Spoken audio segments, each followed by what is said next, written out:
am Dr. Rajiv Chhabra, Senior Consultant Diabetologist and Director, North Delhi Diabetes Center, Rohini, New Delhi.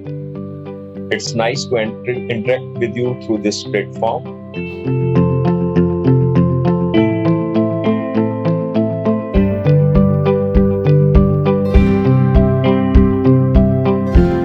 We all know diabetes is an independent risk factor for cardiovascular disease, all CVD for that matter, or coronary artery disease, stroke, PVD, or macrovascular complication. Risk rises in the setting of type 2 diabetes, and it is almost graded as 2 to 4 times as compared to non-diabetic population.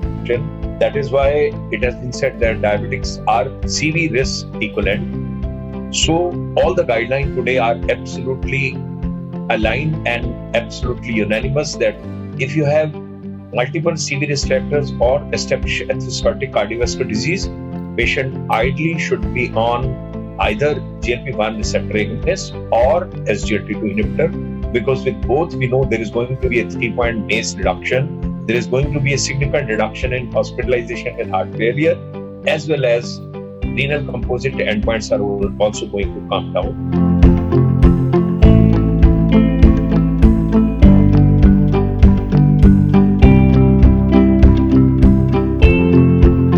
In spite of being on SGLT2 inhibitor or GLP-1 receptor agonist, patient is still not able to get an HbA1c close to 6.8 or at least less than 7, then it makes huge sense adding DPP-4 inhibitor, that too particularly DPP-4 like sitagliptin, because it is CV neutral.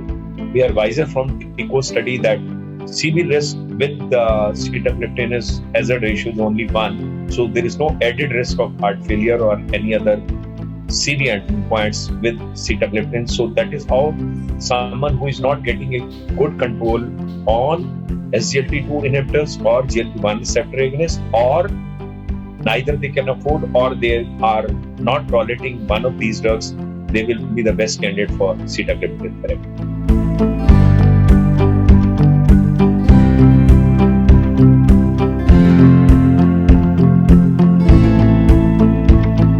Sitagliptin will be best option, especially in those patients, those who are at a little greater risk for having hypoglycemia, say elderly patients.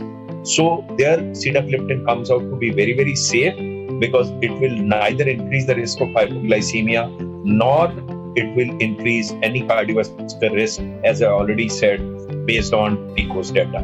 So it becomes a wonderful option after metformin, maybe either before SGLT2 inhibitor or GLP-1 receptor agonist, or after these drugs, so as to get a good glycemic control.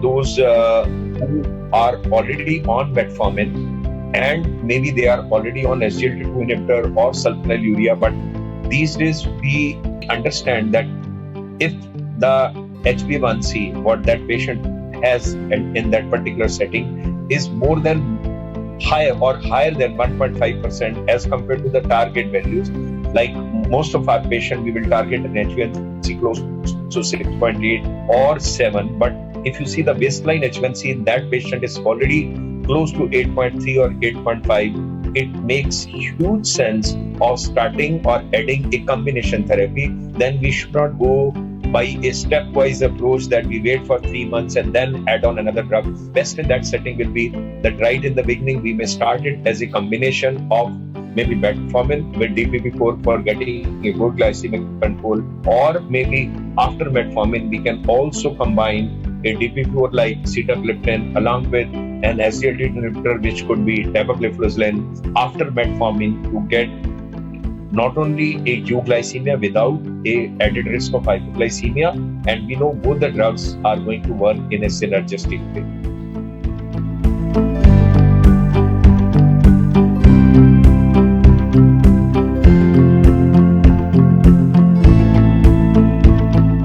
Whenever we combine two drugs like SGLT2 inhibitor and DPP-4, not only we have synergy in terms of their mechanism of action, because SGLT2 inhibitors are going to produce only glycosuria. So that will take care of extra calorie loss. And we know with SGLT2 inhibitor, there is going to be not only a weight reduction, there is going to be a modest glycemic reduction.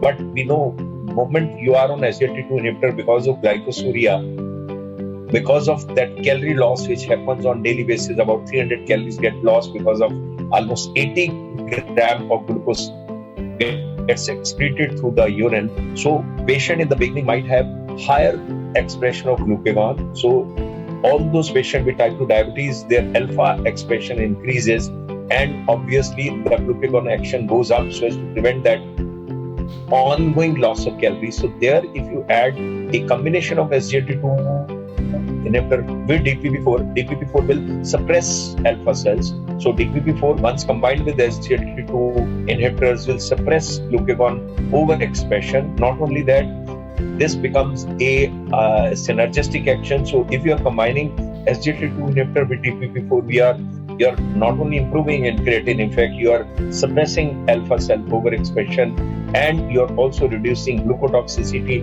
lipotoxicity, and moment you combine it with the SGLT2 inhibitor and you reduce glycosuria, so you almost address 5 to 6 mechanisms. And the best advantage of being on SGLT2 and DPP4 combined together as an FDC is that the risk of getting those GTIs or genital tract infection are much lesser once you start with a combination of SGLT2 inhibitor with DPP4, and you get a good glycemic reduction. You get all extra glycemic benefits without added risk of getting hypoglycemia. Thank you very much.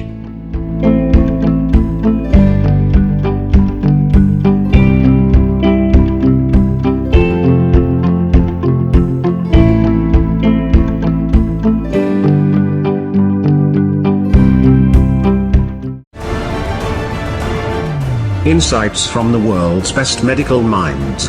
You are watching therightdoctors.com.